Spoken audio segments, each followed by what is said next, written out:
All right, welcome to the show, Chris Hutchins. Yeah, thanks for having me. Yeah, man, good to meet you and good to have you here. So, Chris, we've talked a little bit offline, and I am really interested to have a conversation with you about how do we, as families, save money, spend money, optimize around money, travel, points, investing. So, I think I really like what you have to offer, and it seems like there's a lot of directions we could go here, but you run a podcast, I think, called All the Hacks, but maybe you could just do a quick intro to yourself. Yeah, I like to think of myself as one of those like jack of all trades, master of none. I'm like really big into optimizing all aspects of my life. That led me to start a podcast called All the Hacks, where we dig into life, money, travel, and crazy other stuff, performance psychology, health, career. And so that's kind of where I spend a lot of my free time. In my daytime, I work at Wealthfront, which is an investing app that helps people build their wealth through investing. And I help build the product there and spend a lot of time trying to create products that help people with their money. Yeah, awesome. And you're a new dad and a husband, yeah? Yes. Yeah, my wife and I have been, I guess, when you date for a really long time, I never know how to give the measurement. It's like, well, we've been married for 10 years, but we've been dating for 18. So been together for a while, had our first daughter, COVID baby in 2020, and another girl on the way, later this year. Okay. Amazing. Congrats. Yeah, cool. So, and you said, I want us to just start here because I'm so intrigued. You and your wife went on a 8-month, did you say, backpacking trip? Yeah, so we met in college. A weird story is that we were both in the same co-ed business frat, and she was my little brother. So is that little brother? How does that work? Yeah, I guess in fraternities, whether they're co-ed or not, you're all brothers. So she's my little brother. But yeah, So we met in college. Moved to New York after that, moved to the Bay Area a little later. Neither one of us really felt like we found what we wanted in life in terms of a career. And we tried a few different jobs and we got to this mutual stopping point. We're like, well, we're both about to do something different. Maybe we should just take like a trip. Maybe we can reset a little. We'd saved a little bit of money, like maybe thousands of dollars, but definitely not tens of thousands of dollars. And we thought, okay, where can we go? We put a map up and we kind of tried to put some pins in and we were like, God, that's a lot of places. Like the collective sum of everywhere in the world we wanted to go. We were like, how are we ever going to do this? And I had been searching and all of a sudden I found that, wow, people go on long trips. Like people go on a year or go on in 6 months. And we're like, I wonder if we could do that. And so one thing led to another very quickly. And we had decided, let's sublet our apartment out as a furnished apartment. Turns out we actually made some money. And we took off. We bought a one-way ticket to Cape Town and we kind of knew we'd be gone for at least 6 months. We put everything into 2 carry-on backpacks and we said we'd figure it out on the way there. Wow. Amazing. And this was while you were dating at the time. Yeah. So our parents had constantly asked us, you've been dating for almost a decade. Like what's going on? And the trip was really the point at which we got back and we're like, wow, we just did 8 months, 24/7. We had told each other in advance. We said, look, we both have to be comfortable that we might just need some space on this trip. And if at any point in time, one of us wants to, we're in Thailand and you want to go north and I want to go south and we take a couple of weeks and meet up later, we have to be okay with that. And we were both okay with it. By the end of the trip, that never happened. And we were like, gosh, if we could do that, like there are happily married couples out there that I think would not survive 24/7 for 8 months. Absolutely. Absolutely. So we came back and we're like, okay, I think we can do it. This is great because for folks ask me dating, I'm not a dating coach, but people ask me all the time about dating stuff. And I'm like, well, to thoroughly vet a partner, one of the best things you can do is be uncomfortable and be on a trip or in an experience where you're forced to, like, your true colors are going to come out. And I think travel is an excellent way to vet a partner. Is can you hang together for weeks and months? And this is like a really long time. But I'm curious, was there a time in that 8 months where for you personally, you were like, oh, this woman's amazing. Like it wasn't like months and months of annoyance, which happens for a lot of people, right? So I'm curious, did you have an aha moment or was it just like, oh, this is my best friend, like we're cool? Yeah, I mean, at the time that we left, we'd been dating about 6-7 years maybe. And I knew that when I threw the idea out there, and she said, Amy, she was like, yeah, that would be fun. I was like, whoa. I was like, yeah, we're going to backpack. There's no, carry-ons the whole time. She's like, I'm in. And so we had taken a few trips already where we'd gone to Asia for 2 weeks, or we did like a Europe for 2 weeks. So we traveled a little bit together, but there were a few places that I'd heard of that were amazing places to visit. I'd really wanted to go to Syria. Like all the backpackers that had written everything online prior to the wars in Syria had all said Syria is amazing. I was like, I really want to go to Syria. And she's like, that sounds awesome. And I was like, man, like you keep up with all my craziness. And so I knew before we left, I mean, we literally, to be clear, we weren't staying in hotels. Like we went on couch surfing, which was kind of a nonprofit forum where you'd be like, hey, I'm coming here. I want to stay on your couch.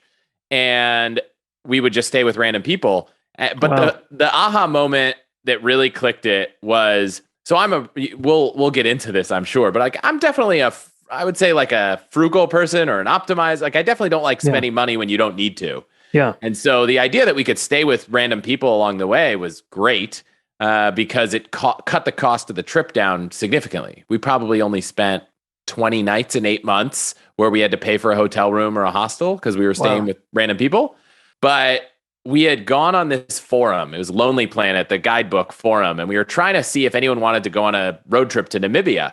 And these two guys from Sweden were like, somehow through some act of, I don't even know, we're looking to do the exact same thing we were doing. And, they were in Cape Town at the same time. So we met up at a bar and we decided these guys are cool. Let's rent a car. Let's buy a tent. So we went to like the used sporting goods store in Cape Town. We bought like a stove. We bought sleeping bags. And we went to like the equivalent of Walmart and bought all this food. And we just went off for 24 days with two random guys we met on the internet sharing one tent that was made for 3 people. And I was like, if she's down to go on this kind of an adventure, like life is going to be amazing. Wow, that's incredible.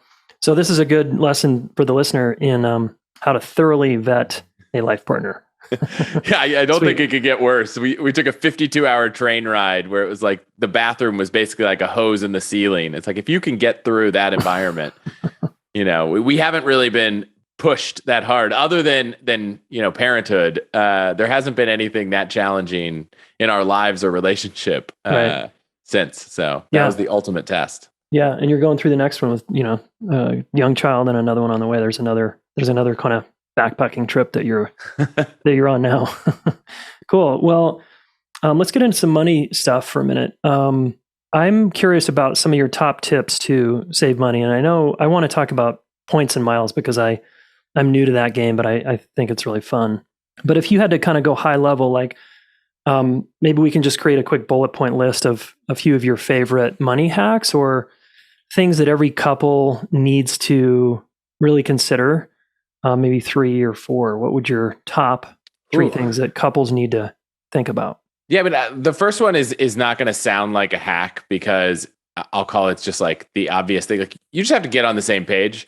I think so often I talk to couples, and I used to run a financial planning firm, and it's like people haven't even talked about what they care about. So it's really hard to have these back and forth debates about what's important when you or whether to spend X on Y if you don't even know what you're trying to do with money. So it's like, are we trying to save so we can retire early? Well, that might be cool for one person. The other person might be like, no, I love working. I'm going to work till I'm 60. I want to spend this money. So that's not a hack, but it is free. It's just have a conversation about what are the big goals and what does money mean to you. I think another one that's often overlooked is, maybe you do it over dinner, maybe you do it over a glass of wine, but understanding people's like history with money, like what were your parents like with money? What was money like in your household growing up? I think a lot of times I've seen people get in arguments with their spouses about money. That kind of unlocks a little bit of the understanding. Sometimes you're like, well, why are you possibly thinking this? Why would you, think this way? It's like, oh, you grew up in a completely different relationship with money in your family.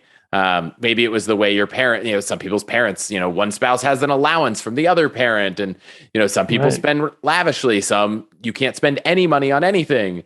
So I think those are like the less sexy, but prereqs to trying to think about money as a couple. I think another one is to realize you can go down a deep, dark rabbit hole of, reviewing each other's spending and all that. And I don't think there's any kind of right or wrong answer to combining accounts, right? I've talked to happy couples that don't combine their bank accounts, and I've talked to happy couples that do. So there's no answer there that I'll give that's like what you should do. Yeah. What we do that I think has saved so much stress is come up with some dollar amount by which there's no judgment, right? It's if you're going to spend $100 or less on anything, we don't need to talk about it.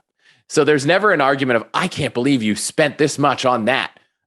So many arguments have been had over the years by myself included of like kind of judging people's value, and our value is different, right? Like I think spending a lot of money on clothes, I value that a lot less than my wife. But every time a new iPhone comes out, I seemingly want the new iPhone. Right. And she's like, I could go another iPhone. I could go another year. It's fine. So for us, we've come up with a number, and it's evolved over time from, maybe it was 50. Now it's, 200, like where if you spend that money, it's fine. You don't have to ask questions. You don't have to do anything. Sometimes we have a fun conversation when all these boxes show up from Nordstrom or something. And I'm like, this looks like it was more. And she's like, no. These are all returnable. So unless I don't return them, I haven't exceeded my number. So there's always little loopholes, but I think that's a big one. Quick question. Are you both earners, meaning you both have like full-time jobs, part-time jobs? Yeah, we both work full-time. Okay. And so, let that kind of be a cast a net over everything I say. But I think it applies anyways. Like the last thing you want to do is be arguing about what someone did if you can, pre kind of get rid of that argument. Yeah, completely. So that's a big one. Find out how much you want to optimize. Like you can optimize on anything. And I think if you can kind of realize that optimizing to the 10th degree can be frustrating. Mm-hmm. So I've slowly started to learn that there's this concept, and I'd encourage you to check out an episode I did in episode 40, I think, of my podcast with Dan Pink. We talked about it. And then another one actually on relationships with a woman named Logan Ury. We talked about maximizers versus satisficers, and trying to not be the maximizer that's always going for the best everything sometimes leads to unhappiness. And so we've gotten really comfortable with just, if it doesn't matter as much, being okay. Mm-hmm. But we would get in all these silly, this isn't really financial, but where are we going to eat tonight? It's like we would always try to find the best possible answer. And now we're just like, you know what? We're going to make this decision again next week. We're going to make it again next week. Oh my God. So I get the maximizer way with movies. Yeah. I don't watch many movies. And so when I do, I'm like, no, it's got to be like the perfect best choice. And then I take an hour and then we don't end up watching a movie because I took so fucking long to try to figure out which movie was the quote. That was us like 3 days ago. Yeah. You mentioned, I think credit is an interesting one. If you haven't talked about that, like once you get married, or in a significant relationship, you go down these paths where you're talking about buying a home. You're talking about things where buying a car, where the amount you're going to pay for that thing over its life is significantly impacted by your credit score. So if you can get ahead of that, that's a huge hack, because when it comes to relationships and money, buying a house, buying a car are huge purchases you make, and they're significantly cheaper if you can kind of land in the high credit score bucket. So into that. Yep. That's a big one. Let's see. I'm trying to avoid all the saving. Like, do couples, should they get on the same page about a saving/investing plan? Yeah, I think when it comes, the plan of what you want to do with your money, I think sometimes people want to collaborate and sometimes they don't when it comes to how we're reinvesting our money. But when it comes to how we're saving, I think it's really helpful to just, 1, figure out what you want, and then 2, put it on autopilot. Like the easiest way to make savings work is to just say, great, we agree we're going to save $500 a month. Great. Let's automate that savings into whatever vehicle you want, right? I spent the first year of my time at Wealthfront building a product called Autopilot. They would just say, hey, anytime you have more than X in your bank account, sweep the rest to savings. So if you can agree, like at the end of the month, we only are going to need $5,000 for all our bills. At the end of the month, we just sweep the rest. Those kinds of things are great. I think another big one that I hear so often is, gosh, in order to save and invest, we got to buy a home. It's like the number one kind of, I would say, misconception rampantly running around with couples, is that in order to make money and save for the future and be successful, you have to buy a home. And the crazy thing is that if you do the math, buying a home versus responsible saving and investing and renting is not like actually the best outcome. It's not the worst outcome either. So I kind of make sure people understand that there are a few hacks around homeownership, that just the perspective hacks, if you will, that really matter. One is people always compare the cost of the home they're looking to buy with the cost to rent a comparable home, but they often go buy homes that they can grow into. So I hear a lot of couples saying, gosh, well, it's not that much more expensive to buy this 4-bedroom house. And then, once we have kids, we'll have all the rooms we need. And I say, well, if you're going to rent, you probably be fine with 2 bedrooms for like the next 3 or 4 years. And the savings over those 3 or 4 years is going to be significant. So I say, if you can wait to buy the 4-bedroom until you would rent the 4-bedroom, because, you could save a lot of rent in those 4 years by renting something smaller. Yeah, and that might not be true in a rapidly growing real estate industry like Boulder or Austin or something, right? Where if you get in sooner, you could make the argument that your house, the value of the house is going to go up and it's actually going to be cheaper right now than in 4 years from now and blah, blah, blah, right? Yeah, I think historically homes have appreciated about less than, stocks. So if you're going to invest the money versus invest it in a home, that, historically across all markets, yes. Now in San Francisco, we were fortunate that from the time we bought our house to sold our first house, like appreciation was wildly exceeding the stock market. So that will be the case in many places. And I say, if you feel like you're really confident that where you are is going to really explode in value over the next 10 years, then you should think of that trade-off as kind of an investment. We're making a bet with our money that this is going to appreciate more than other places. Yeah. So those are a few things, just some quick fun ones. There's a website for every state to search for unclaimed money. This is like one of the most fun things to do at night over dinner is, you just go to this website, you look up each other. You can even look up your parents. I've had so many listeners write in and say, oh my gosh, I just found $200. Like I didn't even know I had it. And they're often the case that maybe you overpaid for a medical bill, or maybe you canceled your Comcast account and they sent you a check and you never got it because it was your old address.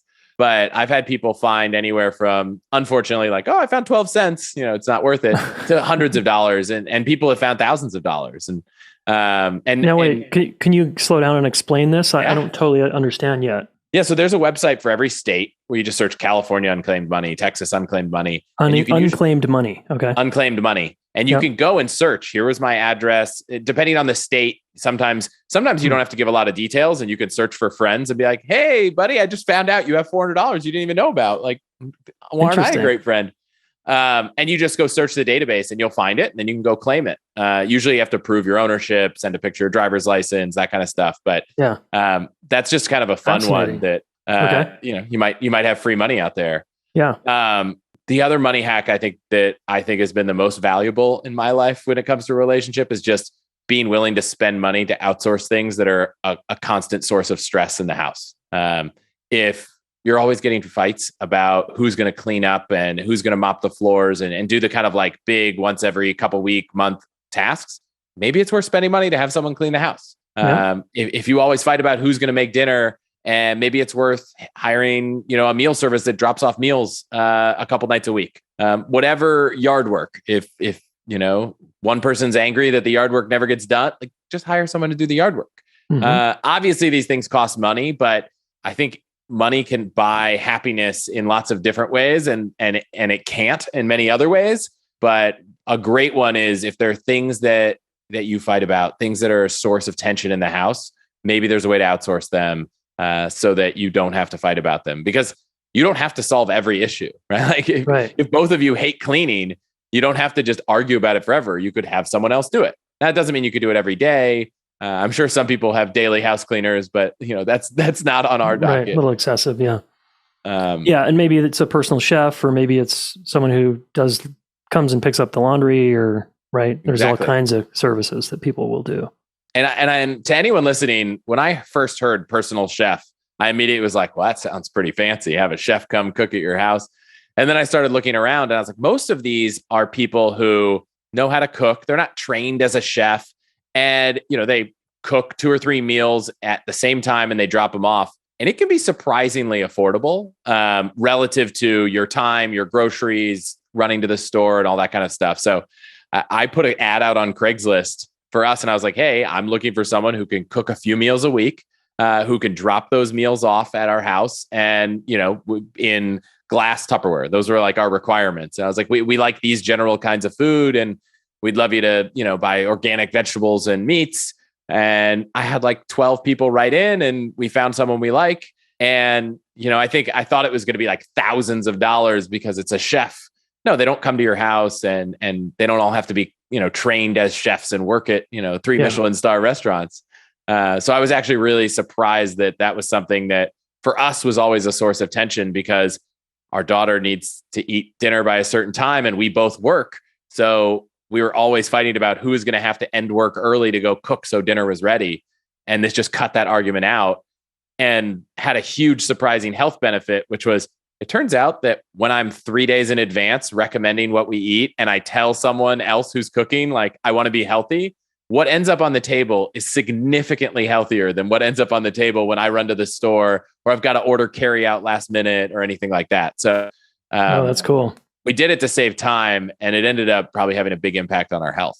Yeah, nice. And depending on your values, you might want to, that affords you the time to spend on exercise or time with the kids or time with your partner or whatever, right? Yeah. We started exercising together too, which I thought was kind of strange, but it's actually pushed us to exercise more. And someone once told me to try to do that with activities. So now it's become like that time that used to be kind of date time is now also exercise time. And that's not to say every date we're going on is exercising, sure. But we have fun together while exercising. Maybe we're going on a bike ride. Maybe we're going to a rock climbing gym. Like, we found a way to combine those two things, because I think anyone listening with kids, like, you just run out of time. Like, there's no more time. So the more we can combine activities or outsource things, the better. Nice. If you want to learn how to work through conflict, guys, you got to step up your game. Okay. We have twice a year an event just devoted to conflict. It's called Accepted and Connected. Check out what Heidi had to say about our event.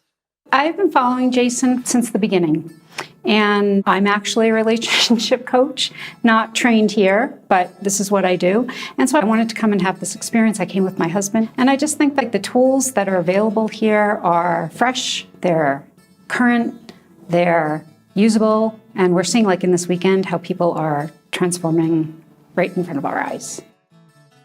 The level of thought and care that's gone into creating the techniques, all the things that we're learning are really honed skills that I think everybody can use with a little bit of coaching. They're not complicated. And so I think that it has like sort of wide-reaching appeal. You can see in the room that there are so many different people coming from so many different backgrounds and how everybody is impacted. There's nothing better out there.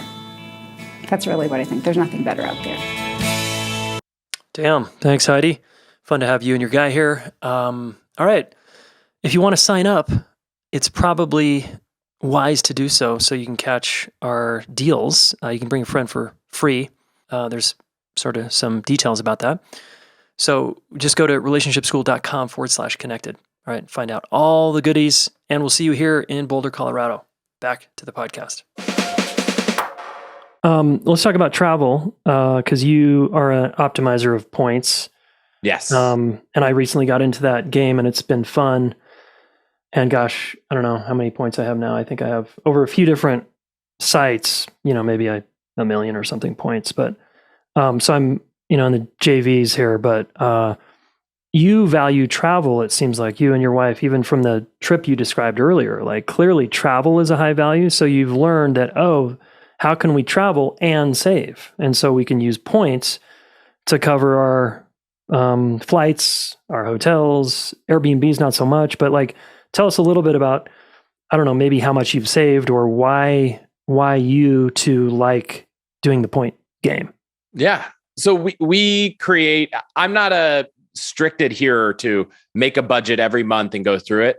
I think there are times for some people that's great, and there are cool tools like YNAB to track it. For us, it was like every year we try to go back and look at our expenses and try to figure out roughly how much we spent. And so we were going through all these categories, and some of them it's just like you can't cut, right? Like when it comes to insurance, like car insurance and homeowners insurance, I do think that generally every year you should go look and you might find out pretty quickly that there's cheaper options. So every year I do that, and I often save 10, 15%. I know it sounds like a Geico ad, and funny enough, like the cheapest one this year was Geico for our car. But like, I think that's a great thing to do, but there's not much more you can do beyond that. There's no way to get free car insurance. Right. So I started going through all the items. It was like, well, you can't really save that much on grocery. Like there just wasn't a way to cut huge pieces of our budget so that we could save more money, except travel. And the crazy thing about travel is that there are ways that early on, when we were willing to stay on strangers' couches and let strangers traveling stay on our couch, we were able to save some money. And certainly you could drive and take road trips and save money, but we wanted to go see the world. And the game of credit card points and miles kind of unlocks the ability to take not just $1,000 vacation, but like $10,000 vacations for almost nothing. Some taxes and some fees usually. And so I don't even know how to quantify the amount of money we've saved on trips because of points and miles. It'd be well over $100,000 at this point.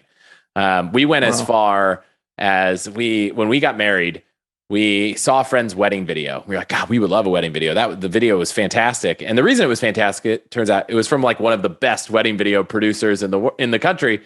And I reached out to them unknowing that wedding videos could cost as much as they do. I was like, oh, maybe it costs like $1,000 to have a videographer. It's like, no, it's like $10,000 or $12,000. And it's probably more now. And I remember finding out how much it was, talking to the person. I was like, man, that's a bummer. And we were talking, I was like, we can't hire you. It's way too expensive. And we were just talking, and she was like, we just had a nice conversation. She learned that we were going to the Seychelles for a honeymoon. And she was like, oh my gosh, my dream vacation with my husband is to go to the Seychelles. Like, that's all we've ever wanted to do. And I was like, well, I have an idea for you. What if we send you and your husband in business class to the Seychelles, and then you do the wedding for free? And that was the deal we ended up doing. So we ended up getting this like $10,000+ wedding videographer for nothing because we flew her and her husband to the Seychelles, which to them was on points.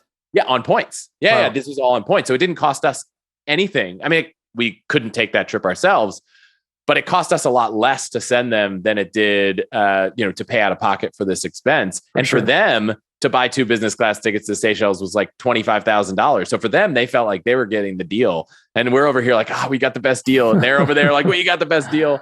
So nice. The points game is one where if you play it right, there are ways to travel all around the world and spend very little money. And, I would say the precursor to all of this is if you have credit card debt, pause, fast forward to whenever we're not talking about this and focus on paying off credit card debt, because the high interest on credit card debt is just about the work. Like, other than setting aside a few months money for emergencies, which I think is like the most important thing, paying off your credit card debt is probably the next most important thing to spend money on and should be priority one, because at those interest rates, they're going to set you back harder and harder and harder each month. So let's assume that, you've tackled that and you're now at a point where you're like, okay, we've paid off the high interest debt, student loans, mortgages. A lot of those things are low enough interest that they're not like priority one, but credit card debt is. So if you've got that under control, credit card companies just really want your business to the tune of like offering, thousands of dollars worth of value to open up a new credit card. Yeah. And if you use the points you get from those sign up bonuses, or you just optimize where you spend your money to put it on the card that earns you the most points, as you end up, at least a few years into the game, racking up hundreds of thousands or millions of points and being able to take a vacation wherever you want without paying for it. And so, we just went to Mexico and it was all, for the most part points, and felt really good. It's like, okay, I see how this could work. Now they can't be used obviously for Airbnbs, right? We're talking hotels and plane tickets. Yeah, hotels is a tricky one because the value, when you accrue points, at the high, I would say there's a dozen episodes I've done on my podcast, on travel points. I think number 3 was like all about credit card points. It's kind of an intro. I won't go an hour deep on it, but I'll say that there's kind of like 3 general categories. You can either get a credit card that just gives you cash back. And my rule of thumb is if all you want to do is fly domestically in coach, it's probably the best move. The real outsized value you get from points is being able to fly internationally or be able to fly in business class and stay at like really high-end luxury hotels. if that's not you, if you just want to take a bunch of trips around the US and you don't really care about super fancy hotels, a 2% cashback card like the Citi Double Cash is probably just like the best move. But if you want anything else, like if you want to go anywhere international, and especially if you want to splurge for, lie flat beds in business class and do all that for free, you want to be racking up points. And you can either pick your loyalty and say, I'm going to get a credit card with one airline and accrue points there, which really locks you in, or you pick one that's flexible. Whether that's Capital One, Chase, Amex, Citi, they all have programs where you can accrue points and transfer them to different partners. And the problem with hotels is that you just get so much more value transferring them to airlines than you do hotels, with the one exception of Chase points to Hyatt.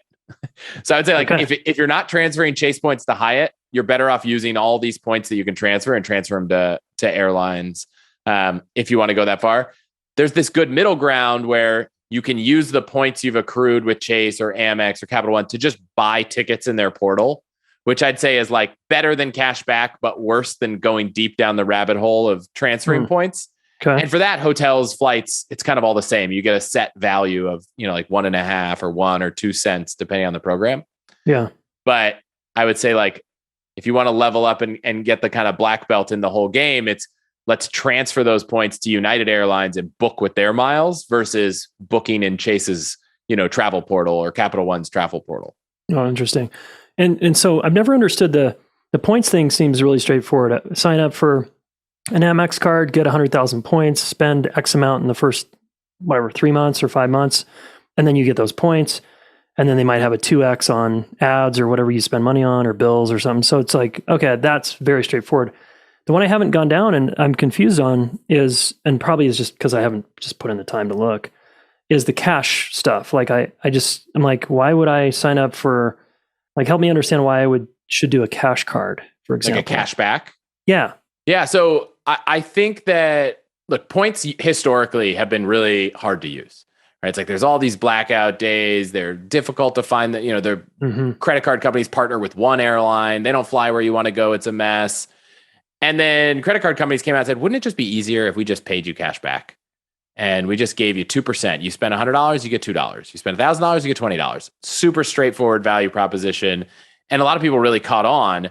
And then the credit card companies then leveled up their points cards and said, well, now you don't have to just use this card on this one obscure airline.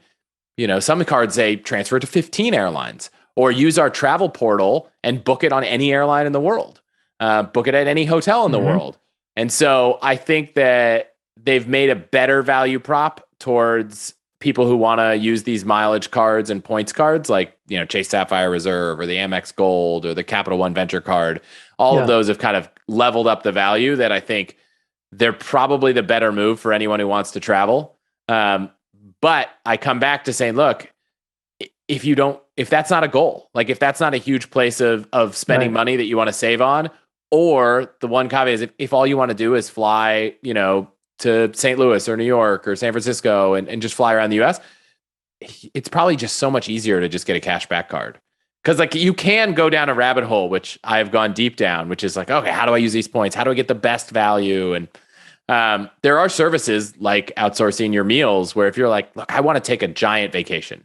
I've saved up 500,000 points. My family wants to go to Italy and Mexico, or sorry, that's probably really inconvenient. Let's say you want to go to Italy and Spain, and you want to do it in business class, and you're not sure the easiest way.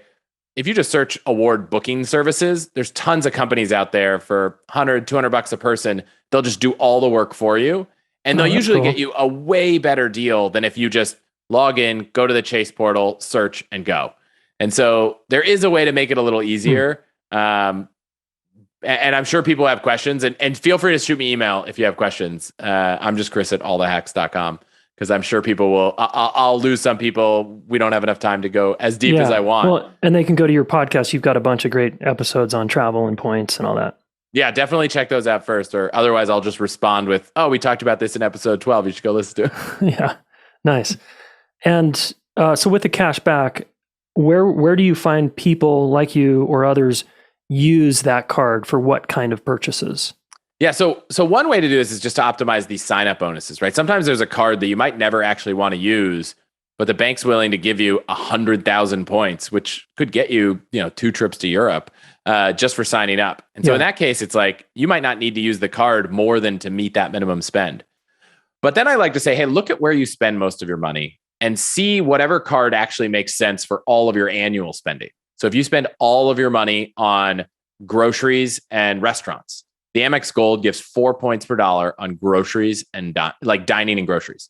So that's probably the best card for you to use on a regular basis. If you spend all your money at Whole Foods and on Amazon, that's like a rare case where getting 5% cash back is going to be better than anything else. So I would actually say get the Amazon Prime card, forget about points and miles. If all of your money is, on Whole Foods and Amazon, and you kind of look, where do I spend money? And it's really easy, especially in the beginning of the year right now. Most credit card companies will give you like an annual summary for last year. If you log into the website, like, where did I spend my money? If it was all on airfare, go find the card that, it's going to be the Amex Platinum.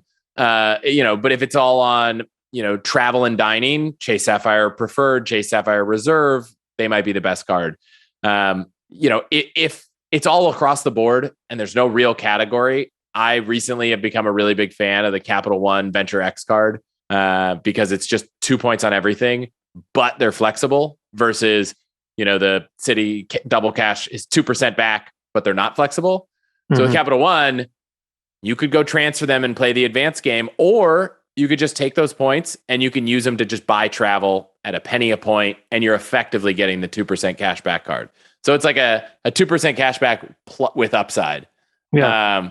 And like we mentioned, like, they happen to be giving 100,000 points to new cardholders right now. So like, that's a huge bonus. Yeah. At least they are when we're recording this. Okay. So yeah, the cashback thing though, when it comes to the categories, you got to look where you spend and decide. If I had someone reach out to me and they are a contractor and they're like, I spend $500,000 a year at Home Depot, there's no great card for getting bonuses on home improvement stores. And so they might actually, and it was a business. And I was like, maybe you're better off just getting a card that pays you 2% cash back, and you can put it in the business, because you don't probably have, 2% of all of that spend and travel for your company. But for most of us who aren't spending, hundreds of thousands of dollars on like random merchants, there's probably a card that aligns with your grocery spending or your, travel spending or your dining or all that. Okay, cool. And again, listener, if you want to go deeper here, I'd go to all the hacks, Apple Podcasts, etc. Check out Chris's stuff there. Let's come back to, before we wind down here, the just planning as couples. Like, my wife and I do a weekly money date, which has been pivotal for us to kind of get our shit together last few years. And it feels just the nice cadence of like, look, we meet, this is when we meet. And, the more consistent we are, the shorter that meeting is.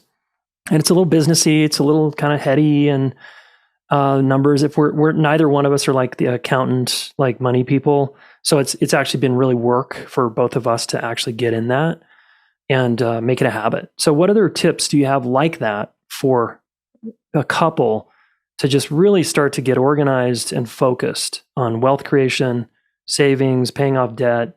Yeah, I mean, I'll start, unless you've dove into it a lot. I'd love to know what the agenda for that meeting is, and maybe I could talk about things that you could add to it. Yeah, for sure. I could pull it up right now, actually. It's pretty straightforward. We actually start with a check-in, because my wife doesn't like it when we go right to the computer and right to the spreadsheet. So she's like, let's just like look at each other and actually just ask the question, how are we doing financially? And how are we feeling about our money and our money life? How's it feel? And how does it feel to be sitting right here together about to go into this? That's been huge for us, because I was like, let's get right to the numbers. And she's like, no, dude, slow down. So that's where we start. And then, just pulling it up here. While you pull that up, I'll remind people that we live in a world that I think is really frustrating when it comes to money, because, no one goes online and posts about the vacation they couldn't afford to take. They post about the vacation they could afford to take. So we're surrounded by seeing all of the things that people are doing. And what's interesting is people really value money differently. I might think it's the craziest thing in the world to buy an RV. But other people might think that spending money to fly halfway across the world is crazy. But all you see is all of that online and all that people talk about at dinner, even if you're not on social media, like it's what we all talk about. And so I think it can be really easy to kind of put all of that together and be like, gosh, everyone out there is buying RVs, taking trips around the world, buying nice clothes, buying a new house. Yeah. And sure, there are some people doing all of it, but everyone's money life is their own. And Ramit Sethi talks a lot about what it means to have a rich life. And he's like, for me, it's very different than someone else. I really care about certain things that other people think are crazy. And you kind of have to just like shut down all of what everyone else is doing because everyone's situation is different. And I promise you that no matter how stressful your situation might be, there are a lot of other people feeling the same way. This is, money is the number one cause of stress and divorce in the country. So you're not alone if you're listening to this and you're like, we don't have our stuff together. We don't know what's happening. Like that is a really in fact, that's probably the most normal feeling. Like if you're listening and you're like, oh, we don't need to talk about this at all. We're on the same page. We're perfect. That is a rare thing. Pat yourself on the back, but you're kind of the weird person here. Yeah, really rare. Cool. Thanks for that reminder. It's validating. Then we go categorizing in QuickBooks. We pay bills. We make certain deposits, whether it's the HSA account. And then we review the P&L if it's that time of the month where we have a personal bookkeeper who kind of reconciles everything at the end of the month. We review that and make sure we're off any unknowns, et cetera. And then we go over debt, net worth. We do tax. Just if we touch in on tax stuff, we try to ask ourselves, could we push ourselves and save a little bit more right now? I do my investing, trading stuff outside of that meeting usually. So that's kind of some of the big picture stuff. So a few things I took away there. One, if anyone here hasn't really thought about their net worth, there's probably 15 different apps you could go download or sign up for. If you've been doing this for years, it was Mint back in the day. I think the app we built at Wealthfront does this for free. Really good job. But there are a lot of options where you could just link your accounts. You can say, here's our checking account, our savings account, our 401ks, and you can kind of get a picture of where everything is, and you can kind of see how that's going over time. And so I think when you check in on that, there are apps that make it easy for you to not have to go log into every one of your banks every time. And I don't care which one you use, but I think that makes that process easier. And that's just something nice to say, okay, how are these accounts doing? Now, if one person's really interested in investing and the other's not, just make sure you remind the person who's not that, like, for long-term investing, it's really normal for the account to go down and up. And, the last few weeks, when we're recording this, the stock market's gone down, 5% or so. Yeah. So I would say it's important to track how you're doing, but it's also important to know that, you don't always expect it to go up every day. And it could be scary to look at it. Why are we down 5%? It's like, well, we're down 5% because we wanted to invest for the long run and we wanted to have, the potential for more upside, which means we have to be willing to accept a little bit of volatility in the short term. But I like going through that, just where are we at, what's in the accounts. I like just reviewing the bills. I feel like sometimes I'm a big fan of autopay because I'm the kind of person that will forget to pay all the bills. But on the flip side, I'm a big fan of let's just make sure that nothing crazy happened, because things like water leaks or, my brother-in-law, one of their sprinklers was had a problem, and he looked at the water bill and it was super expensive. And if you had it on autopay, it might've taken 2 or 3 months to realize that they were, spending way more on water than they had to because of a problem.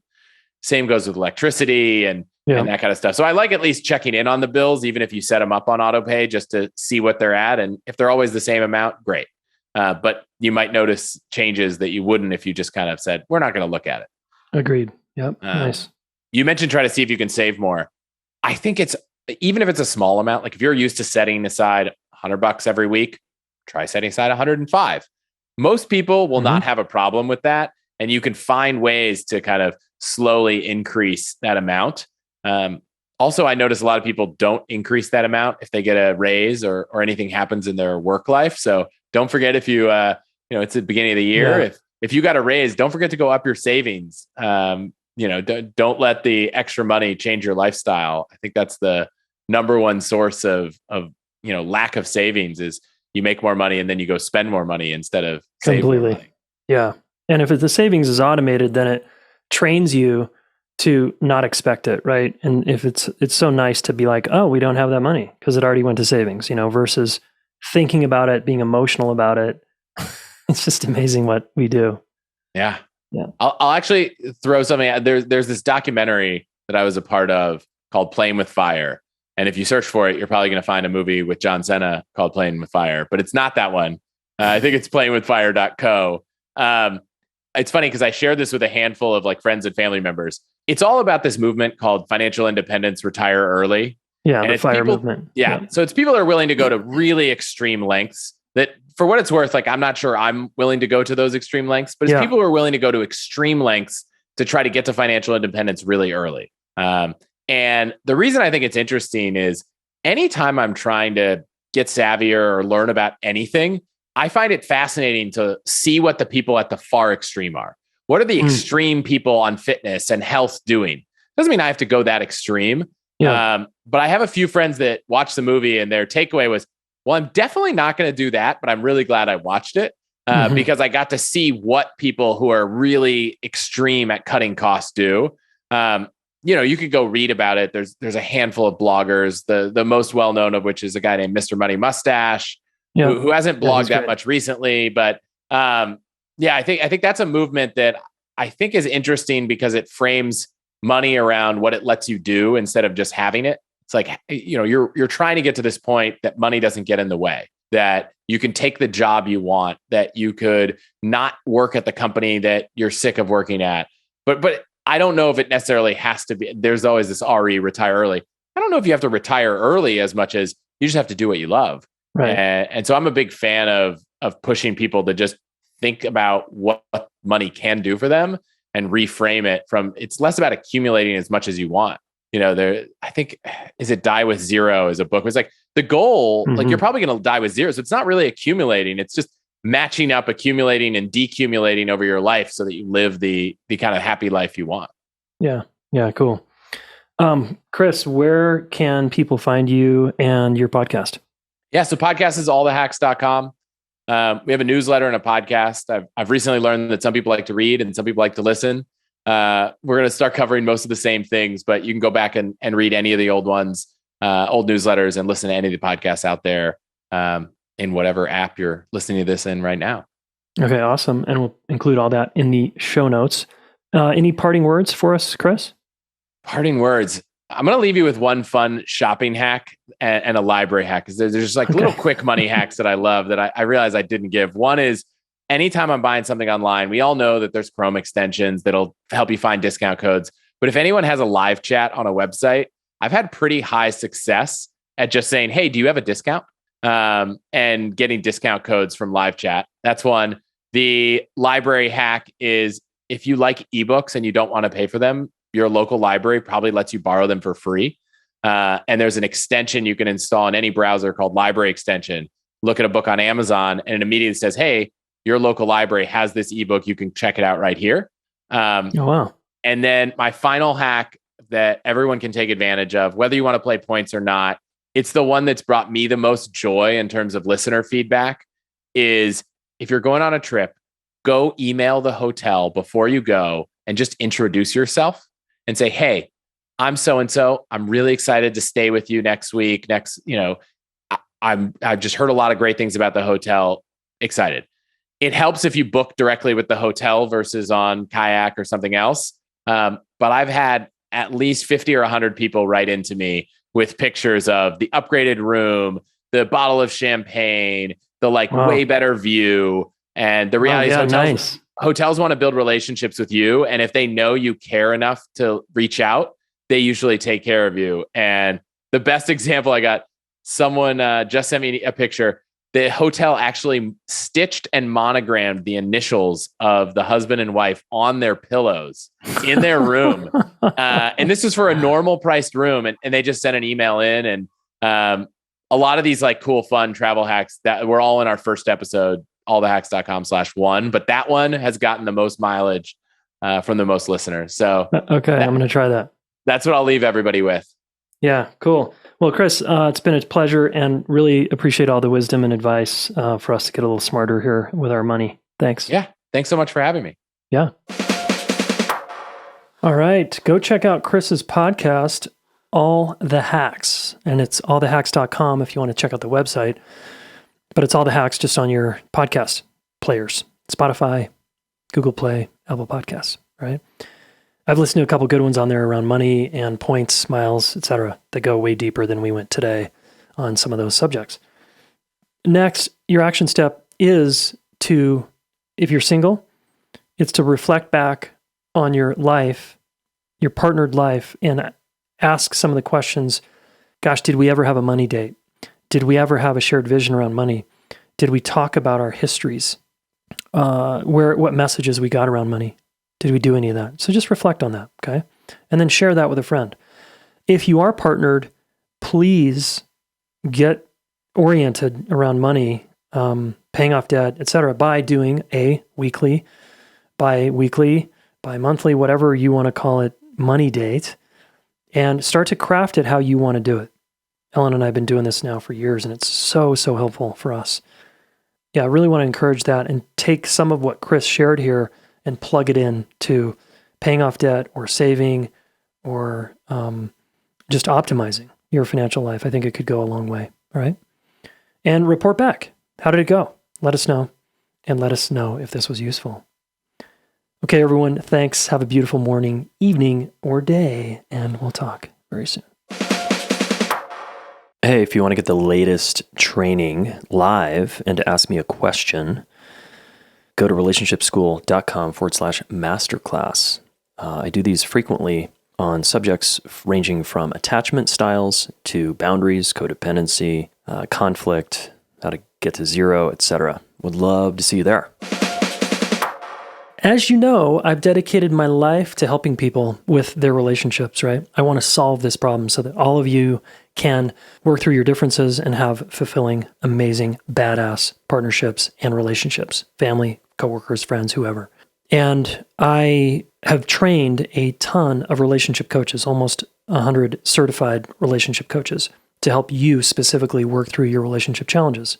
So I want to invite you to a special deal we're offering to the podcast listener where you can get 50% off your first month of coaching with one of our amazing relationship coaches.